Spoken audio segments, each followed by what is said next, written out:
All right. I have a cool little camera setup. Thank you, Lee, for hooking me up. So let's start this reading off right. It's another late night one, so expect this hopefully sooner in the morning. Dear Lord, thank you for the peace you give us. Thank you for bringing us closer to you, God. Thank you for letting us pass this word over to the person on the other side of the screen, and thank you for the peace you give us while we pass it, God. Thank you for carrying the weights of our problems throughout the day, and thank you for continuing to guide us on your path. And thank you, God, for the love you give us that we get to share with others, which is the most beautiful thing you give us. Thank you for forgiving us for our sins, Lord, and thank you for continuing to make us greater every day and for giving us strength to overcome our challenges. In the name of the Father, through Jesus Christ and the Holy Spirit, we love you, Lord. All right. So today's reading, day 14, says, never give up. I love the Lord because he heard my voice and my pleas for mercy, because he inclined his ear to me. Therefore, I will call on him as long as I live. It is the closest I have ever come to running my vehicle into the ditch, and I wasn't riding my Harley or heading down a winding road. I was on a 4-lane highway with light traffic close to my house, and I had a widely regarded Christian leader on the phone. He had offered to pay for my broken heart over my prodigal daughter. Days of turmoil followed by nights of tossing and turning that had left me pretty raw, and I wept as I drove and leaned on this well-known pasture for hope in the midst of my deepest valley. I had been praying and pleading with the Lord, but things were so bad that my only girl I could ever imagine a scenario whereby it could be different. My voice was hoarse from the constant petition day after day, asking for a God-sized miracle that seemed impossible, as asking the Lord to give me a third arm. So I was calling in some reinforcements for agreement and prayer, and had dialed the man I thought had the full backstage pass to God's throne. If only he had just prayed in faith as we are commanded to. Instead, he said, I will pray, but before I do, I have to ask, have you considered the possibility that your daughter is not one of God's elect? Wow, I gotta say, this question put me in a ditch as I drove, figuratively and almost literally. No, I said, I haven't considered that, and I won't. I know that the Lord is not willing that any should perish. And I've read, believe on the Lord Jesus Christ, and you will be saved, you and your household. I understand that Exodus 25:6 promises God judgment to the fourth generation of those who hate him, by showing steadfast love to thousands of those who love him and keep his commandments. A pretty awesome answer on the spur of the moment, right? Well, it would have been, but I couldn't think of it fast and simply said I didn't agree before he prayed his weak, faithless prayer, and we hung up. However, his sovereignty, God used a man preoccupied with his attributes to remind me that yes, he is sovereign. God is sovereign even over people who make his sovereignty into a reason not to pray in faith and believe that he is watching over my word to perform it. Don't emphasize any truth of Scripture on the exclusion of others, leaving your theological system airtight without a single breath of mystery allowed in. This approach is doomed from the start. God is always infinitely larger than any of our descriptions of him. I feel sorry for the man's kids if they ever need a watchful dad who will pray day and night until the work is done and the battle is won. On the other hand, this man's faithless readiness to blame God for not doing what he has told us he wants us to do is not at all uncommon among men. Giving up is easier than going to war, but it is a long way from acting like a quality, watchful man. And it isn't the first time I had heard of such folly. 4 generations of MacDonalds. In the era of smartphones and constant photo taking, you probably have a truckload of family pictures like we do.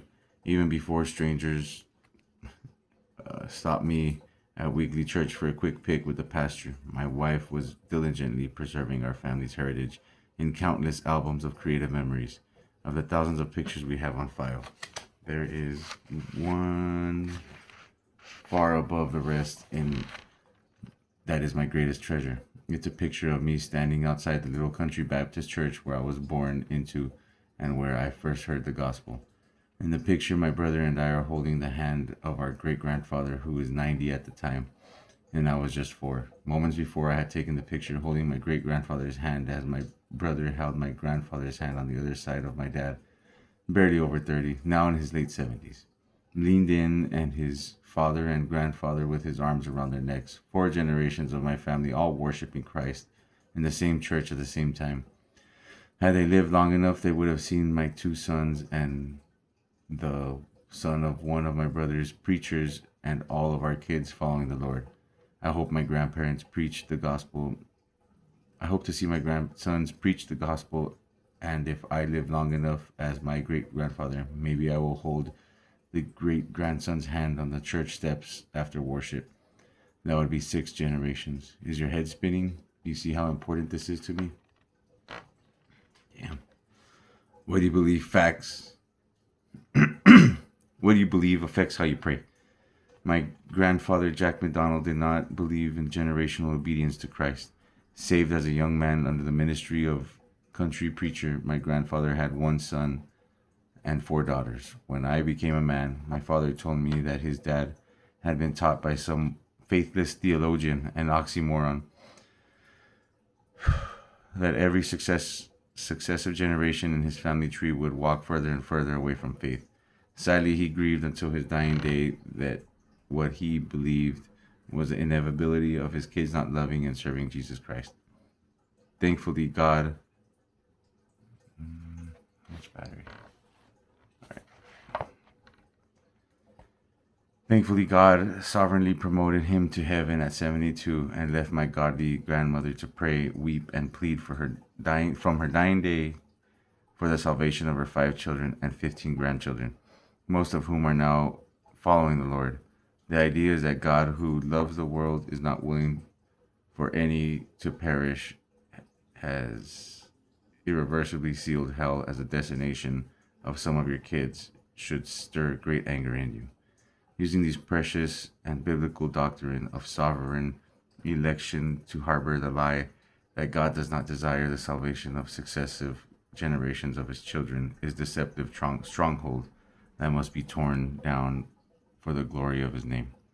When theologians attempted to elevate what God says about his sovereignty above what he says about his desire to save, they promote passivity in God's men and destroy our desire to obey Christ's instruction that men ought always to pray and not lose heart. Prodigals do not come home by God's grace. In Isaiah 43, 5-7, God promises, "Fear not, for I am with you. I will bring your offspring from the east, and from the west I will gather you. I will say to the north, give up, and to the south, do not withhold. Bring my sons from afar, my daughters from the end of the earth, everyone who is called by my name, whom I created for my glory, whom I formed and made." For many months I lived in the prophecies of Isaiah given to God's people so long ago, but applicable to us today, who's long to see God move in saving power among the members of our families. I preached, prayed, fasted, and waited. I had always known that what it was to kneel in prayer, but I learned what it is to see my tears fall from the carpet a few inches from my face many times. Then God answered, not all at once, but specifically and continuously and miraculously, that now I say, I love the Lord because he had heard my voice, because he inclined his ear to me. Therefore I will call on him as long as I live. In those dark days, I could never have dreamed my daughter would come out of the most authentic and compelling, to become one of the most authentic and compelling Christian women I know. When I wrote the book about prodigals called Come Home, Abby wrote the foreword, and we have told our story together with great rejoicing on the Walk in the Word, our radio broadcast. Abby and I have the most glorious fellowship in prayer, following Jesus as a father and daughter could ever hope for. Never ever give up on your kids. Refuse the lie that God may not have planned for their participation in his kingdom. Pray and believe and keep waiting in unconditional love, and stop listening to the have-nots because they ask not. Our highest calling is to our wife and kids. If you are serious about acting like a man, you won't stop until all whom the Father has given you are restfully, safely in his saving embrace. Refuse to see God's sovereignty as a barrier for your prayers. See it instead as the assurance that no matter how far those we love get from grace, sovereignty can find and bring them home. Work for it, watch for it, and wait for it by faith. All right. Questions for reflection. Have you seen Mark Driscoll's sermon on generational obedience on the Act Like Men site? Nope. Check it out. Okay. One. Check. Number 2, how many generations of your family have followed Christ before and after you? Oh, man.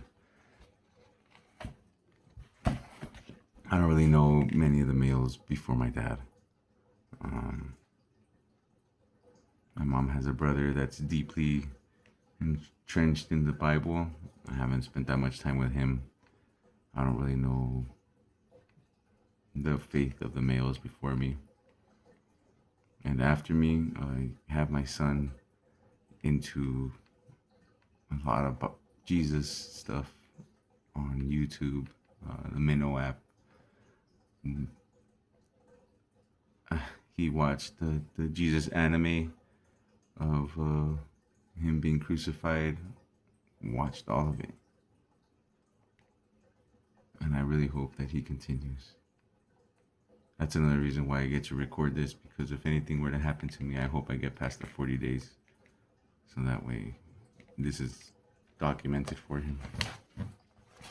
Number 3, how does your place in your family's generation of faith affect your viewpoint? I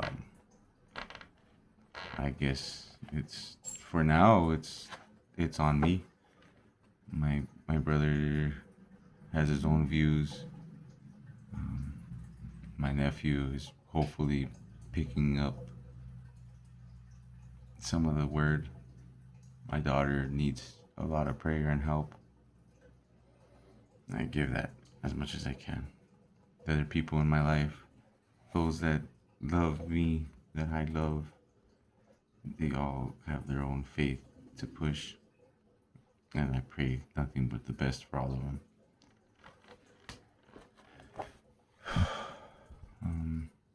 What is the hardest thing you have waited on God for, and are you still praying? Man, I pray every day. I pray every day for more peace for my family, for the ability to discern more right from wrong, from everything that is introduced in our life. The hardest thing is waiting, I guess, right? But it's okay, because working through whatever broken heart or whatever's happened, I'm just grateful to be working through God first, whatever that looks like, however, every day. Sorry, let me cuss though. Number 5, God rejoices at salvation of the lost. In what does your life evidence this joy? All right, so for the salvation of the lost, in what does your life evidence this joy? Man, I remember sitting in Camp Pendleton and having a not so cool day. And I was feeling really defeated. I was coming up with hard solutions, and I looked up. And this is prior to a training event we had, and there was a coffee styrofoam cup that had my cup runneth over, and I flipped through my pocket Bible, and I started reading, and I feel like that was pulling me away from the hard places, the hardest places. And now, after everything from October to November, pleading to God and asking for understanding and for direction and everything. I get to see everything now as evidence. I get to see that God has me here so I can take care of my family, so I can be a great, like, dad for sure. Like, all right, so pareja, you know, I'm I'm as good as anyone can say, right? Like if I say I'm good, you think I'm boasting. If I say I'm bad, you'll know I'm lying. But as a dad, I shine. I get to do things that I know God is happy about, and smiles that come from Him too. As a son, I do my best to make sure that I can do the same and provide and make sure that my mom is taken care of. My dad too. So those are evidences that I get to relish in and to understand that my life is not mine. I'm here to be of service to those in my life. That's a big difference from I get to see other people. I get to see people through my lens and see how selfish they are. But like more so at work or whatever, right? All right, let's wrap this up. Prayer. Father, I praise you for this call upon my life for greater urgency in what matters most to you. Please draw my attention today to people you are trying to reach. Please pursue me in your grace about persisting in prayer for the salvation of those I love.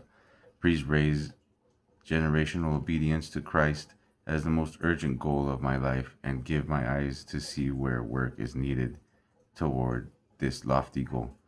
Thank you for your promises about prayer and salvation and give me faith to preserve until I see this work completed. In Jesus' wonderful name, amen. The next one is called Seeing Urgency in the Life of Jesus. We're going to be fired up for Jesus. Fired up. I have to watch some old diving videos and get fired up. Thank y'all so much for joining me today. I really hope everyone had a beautiful day and the opportunity to make it even better for those that are in your circle. Give all your people hugs and loves. And get your mimis in. God bless you guys. Thank you so much. Probably going to try and sneak in a Bible study right now. Since I have this amazing tripod, might as well, right? Day is Volt, y'all. God bless.